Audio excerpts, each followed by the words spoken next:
Assalomu alaykum hurmatli kuzatuvchilar.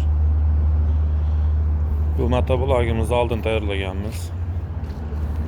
Bularsiz albatta shu oldiga ikkita balon qo'yib motorni oldiga ko'chirganmiz. Zadniy most balonlari o'ziniki. Sidina qo'yganmiz, rol qo'yganmiz. Ozginagina o'zgarish kiritganmiz, kichkinagina. Yurib turibdi. Ayib yo'q. Endi bitta narsa nima aytmoqchi bo'lsam, jatkamizni bilasizlar, через remen harakat oladi. Через remenni xohlamadi egasi. Kardanli bo'lsin deganiga biz kardanli qilishga harakat qilyapmiz. Fikrlaringizni bildirib o'tasizlar kommentariyada. Bu albatta mana bu joydan ko'tariladi. Shunaqa holatida bo'ladi, balon tegib qolmasligi uchun.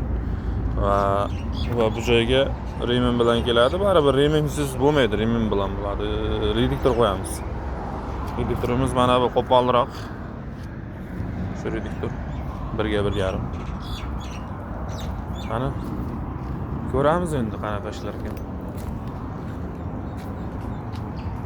Shlankalar o'zgaradi, shlankalar ichkaridan o'tadi. Mehnatimizni baholaysiz. Video qo'yamiz bitgandan keyin. Va videoga fikrlaringiz bo'lsa, kamchiligi bo'lsa aytib o'tingizlar. Bu kamchilikni bartaraf qilamiz. Qilayotgan ishimizni kamchiligini.